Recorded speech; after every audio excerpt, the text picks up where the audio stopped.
મળતી માહિતી મુજબ ઇમરજન્સી વિભાગમાં પહોંચેલા દર્દીની યોગ્ય તપાસ કે સારવાર કરવામાં ન આવી હોવાનું પરિવારજનોએ જણાવ્યું છે. પરિવારના કહેવા મુજબ હોસ્પિટલના કેટલાક ડોક્ટરોએ જમવા જવાનો સમય થયો છે તેમ કહીને દર્દીને લગભગ 1 કલાક સુધી રાહ જોવડાવવામાં આવી. આ દરમિયાન દર્દીને તાત્કાલિક સારવાર ન મળતા પરિવાર ચિંતિત થયો. આરોપ છે કે હાજર ડોક્ટર દ્વારા દર્દીને ખાનગી હોસ્પિટલમાં લઈ જવાની સલાહ આપવામાં આવી, જેના કારણે પરિવાર વધુ ગભરાઈ ગયો હતો.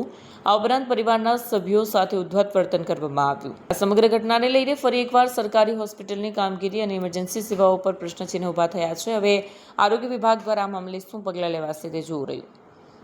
શું કર્યું જાતે તમે? આ દાસ આંગળી બંધાઈ ગઈ ને હા. એટલે સ્ટાફને બોલાય પણ કોઈ આવ્યું નહીં જલ્દી, એટલે મેં ઇમરજન્સી ખોલવા માટે હાથે કરી દેજો અમારા હાથે. કોઈ ઇન્સ્ટ્રુમેન્ટ નહીં, ફટાફટ આવવું તો પડે ને, નહીં તો જીભને શું થાય કચડાઈએ. તો પછી તમે માનવતા રાખો. જમવાનું પછી હોય ત્યારે દર્દીને તમે સારવાર તો આપો. એક ચમ અમે ભૂસા બેસી રહીએ. શું નામ છે ડૉક્ટરનું? એ ડૉક્ટર ભૂસા પટેલના બીજા નંબર નહીં આવડતું, પણ એ માણસ તો જાણે લડવા આવ્યો ને એ જ રીતનું વર્તન હતું.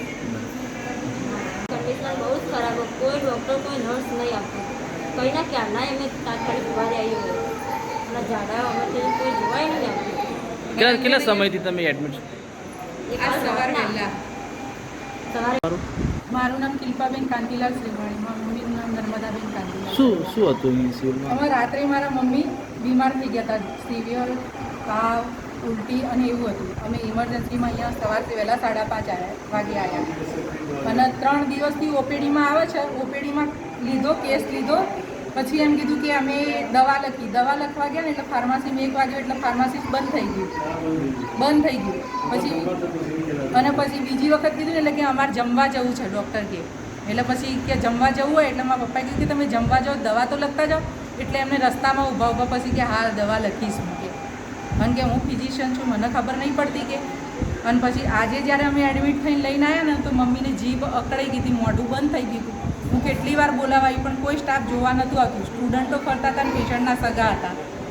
ડૉક્ટર શું કહેતા હતા? અને ડૉક્ટરે એમ કીધું કે હું ફિઝિશિયન છું, મને નહીં ખબર પડતી. મેં કીધું .2 રિએક્શન હોય તો કે કોઈ .2 રિએક્શન નથી કે.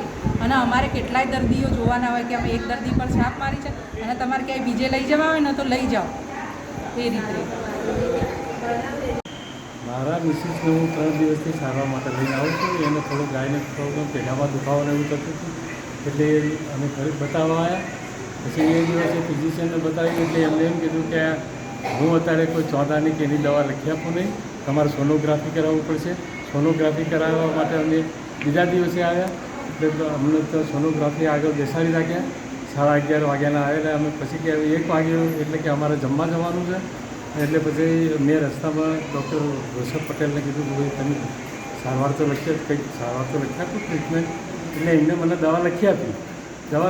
લેવા ગયો તો મેડિકલ સ્ટોર બંધ થઈ ગયેલો હતો. એટલે તાત્કાલિક તો દવા ક્યાંથી લાવી, એટલે બીજા દિવસે લાવવી પડે. એટલે કાલે સવારે એમને દવા લીધી અને સોનોગ્રાફી કરાવડાવી સાંજે ઘરે ગયા. પણ રાત્રે વધારે તકલીફ થઈ એટલે લઈને અમે અર્લી મોર્નિંગમાં અમે એમ્બ્યુલન્સ બોલાવીએ છીએ અને અહીંયા સારવાર માટે લઈ આવ્યા.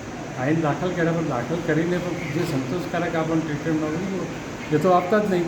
આપી તરત જતા રહે. 1 ઇન્જેક્શન આપ્યું ઇન્સ્યુલેશનનું અને એમને એના જવા દઈ ગયા. ધુજારી આવવા માંડી. બેબી આ તો થોડું નર્સિંગનું જાણે એટલે એને એની મમ્મીની સારવાર માટે એને પોતાના બનતા પ્રયત્નો કર્યા. બૂમ કર્યો. આટલા વોર્ડના બધા જ બહાર આ કોટરે ને કોટો બધા ભેગા થઈ ગયા. અને તમે ડૉક્ટર તો કે હું 15 વર્ષ ભણ્યો છું, તો મારા વડે 15 વર્ષ ભણ્યા. વિડીયો જર્નાલિસ્ટ ભાવિન ભાવસાર સાથે Satya TV news repeat. Video journalist Bhavin Bhavsar સાથે સત્ય ટીવી ન્યૂઝ મહેસાણા.